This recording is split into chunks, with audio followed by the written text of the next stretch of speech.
wabarakatuh. Perkenalkan, nama saya Bobi Sinabila. Saya dari Prodi PGSDA semester 2. Di sini saya akan menjelaskan tentang aktualisasi akhlak dalam kehidupan sehari-hari, media sosial, berpakaian, berbicara, dan meminta izin. Akhlak berasal dari bahasa Arab jannah, yang artinya budi pekerti, tingkah laku, atau tabiat. Akhlak merupakan sifat yang melekat dalam diri seseorang. Akhlak dibagi menjadi dua, yaitu akhlak mahmudah. Akhlak mahmudah yaitu perbuatan atau tingkah laku terpuji baik menurut pandangan akal dan syara, seperti halnya akhlak yang baik berdasarkan tingkah laku para rasul dan akal merupakan akhlak yang baik. Akmalul mu'minina imanan ahsanuhum khuluqan. Orang mukmin yang paling sempurna imannya adalah yang paling baik sifatnya. Sifat-sifat akhlak mahmudah atau akhlak terpuji yaitu ada 10. 1. Taubat. Taubat dengan niat yang sungguh-sungguh untuk meninggalkan segala kesalahan, dosa-dosa besar melalui jalan ilmu, serta penyesalan dan berjanji untuk tidak mengulanginya atau disebut taubat nasuha. Kedua, zuhud. Suatu corak kehidupan seorang mukmin yang mengekang jiwa dari segala bentuk kesenangan dunia. Ketiga, takut Allah, di mana seorang muslim mengenali zat Allah melalui sifat-sifat Allah dan mempunyai jiwa yang takut jika melakukan perkara dosa atau sesuatu yang dilarang oleh Allah. Keempat, mahabbah atau cinta Allah dan Rasul, yaitu sebagai kasih seorang mukmin kepada Allah dan Rasulnya melebihi segala sesuatu. Kelima, sabar. Sabar ialah sebagian dari iman. Orang yang sabar akan selalu beriman kepada Allah atas segala ujian yang diberikannya. Keenam, syukur. Seorang mukmin senantiasa berterima kasih kepada Allah atas segala nikmat yang diberikan. Bersyukur ada banyak cara, yaitu dengan beribadah dan selalu memuji Allah dengan menyebut kalimat thayyibah, Allahu Akbar, Subhanallah, Alhamdulillah, dan lainnya. 7. Ikhlas dan benar. Setiap mukmin senantiasa memberikan amalnya dengan menggunakan atau ikhlas. 8. Tawakal, yaitu meletakkan semua kehendak kami kepada Allah setelah berniat dan diikuti dengan usaha.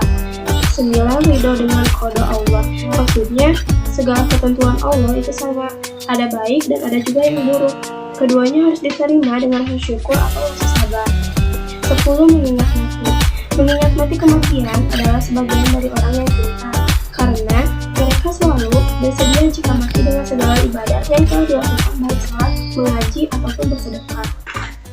Yang kedua, akhlak mazmumah, yaitu akhlak tercela. Mengutip buku belajar akidah akhlak oleh Muhammad Aswadun al-Jumhuri, akhlak tercela adalah segala tingkah laku manusia yang dapat mendatangkan kehancuran diri, suatu perbuatan yang tidak bermoral atau tidak menyenangkan dan sangat bertentangan dengan norma-norma yang sudah ditetapkan. Sesuatu yang dapat mendorong kita melakukan perbuatan tercela yaitu iblis bernafsu. Sifat-sifat akhlak mazmumah atau akhlak tercela yaitu ada 10. 1. Egois. Kedua, melacur. Ketiga, dusta. Keempat, khianat. Kelima, dengki. Keenam, mengumpat. Ketujuh, aniaya. Kedelapan, mengingkari nikmat. 9. Ingin dipuji. 10. Adu domba. Aktualisasi adalah keinginan seseorang untuk menggunakan semua kemampuannya yang ada dalam dirinya untuk mencapai kemauan yang mereka bisa lakukan. Artinya, aktualisasi akhlak adalah bentuk hak dan kewajiban serta bagaimana seseorang dapat menerapkan iman yang dimilikinya dengan mengaplikasikan seluruh ajaran Islam dalam setiap tingkah laku mereka. Seperti kutipan yang tertera pada slide ini, aktualisasi diri adalah tujuan baik yang perlu diusahakan. Namun, perlu dipahami bahwa aktualisasi diri bukan untuk menjadi sempurna dalam tujuan. Menurut ahli jiwa Abraham Maslow di dalam bukunya yang berjudul Hierarchy of Needs, aktualisasi menurutnya yaitu aktualisasi diri atau self-actualization sebagai kebutuhan atau pencapaian tertinggi manusia. Kebutuhan-kebutuhan tersebut ada 5, yaitu kebutuhan fisiologis meliputi pakaian, kebutuhan pangan dan tempat tinggal. Kedua, kebutuhan keamanan dan keselamatan meliputi keamanan atau bebas dari rasa takut. Ketiga, kebutuhan sosial meliputi kasih sayang dari keluarga, sahabat, dan interaksi. Keempat, kebutuhan terhadap penghargaan meliputi harga diri, kehormatan, martabat, dan status. Kelima, kebutuhan aktualisasi diri dengan memenuhi kebutuhan diri. Contoh aktualisasi dalam kehidupan sehari-hari berdasarkan ajaran agama Islam yaitu dengan menjaga adab cara bermedia sosial, cara berpakaian, cara berbicara, dan adab meminta izin. Di sini saya akan menjelaskan tentang bagaimana cara mengaktualisasikan akhlak dalam bermedia sosial. Media sosial adalah sarana yang digunakan dalam berinteraksi jarak jauh. Menggunakan media sosial, kita bisa mendapatkan atau berbagai informasi dan saling bertukar gagasan dalam sebuah komunikasi secara virtual. Islam sebagai agama yang menuntut umatnya ke jalan yang benar, selalu mengutamakan berbuat baik dalam setiap sisi kehidupan. Salah satunya dalam bermedia sosial. Menggunakan media sosial juga harus memperhatikan etika yang mengawal moral dan akhlak ke jalur yang benar. Adapun beberapa etika yang harus diperhatikan dalam menggunakan media sosial, yaitu menjadikan sosial media menjadi tempat berdebat kebaikan, melakukan cross-check sebelum berpendapat tentang sesuatu hal atau tabayun, tidak mengunggah konten yang dapat mengganggu orang lain, dan menghindari penyebaran sara.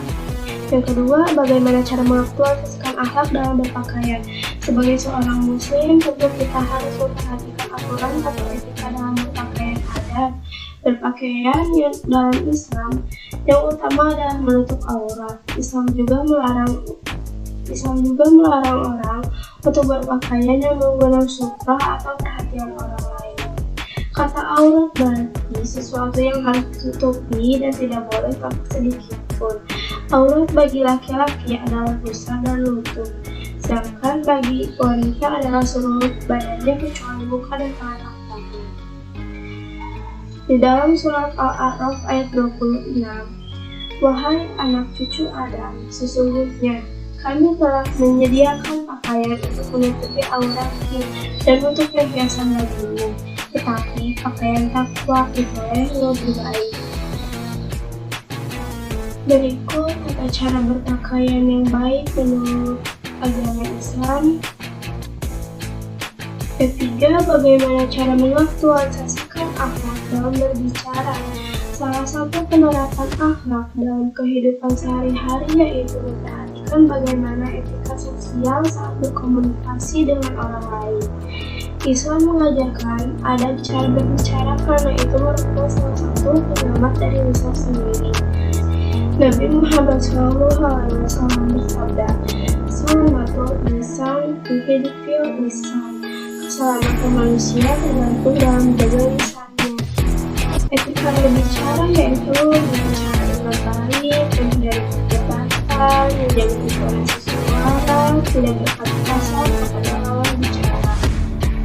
Keempat, bagaimana cara mengaktualisasikan akhlak dalam meminta izin. Islam mengajarkan untuk memperhatikan adab dan meminta izin. Meminta izin adalah adab paling mulia.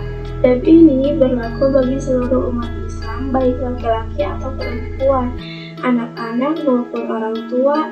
Adab ini tidak hanya untuk memasuki rumah, tetapi berlaku juga saat masuk ke suatu tempat atau masuk ke perkumpulan orang, bahkan saat keluar dari perkumpulan tersebut. Etika meminta izin yaitu memilih waktu yang tepat, mengungkapkan salam lalu minta izin, tidak mengetuk pintu secara keras, meminta izin dengan sopan. Cara supaya diri sendiri dapat mengaktualisasikan akhlak dengan mentauhidkan Allah, tidak syirik atau hanya menyembah dan beriman kepada Allah Subhanahu wa Ta'ala, beribadah, beramal, berzikir, dan senantiasa memohon ampun kepada Allah.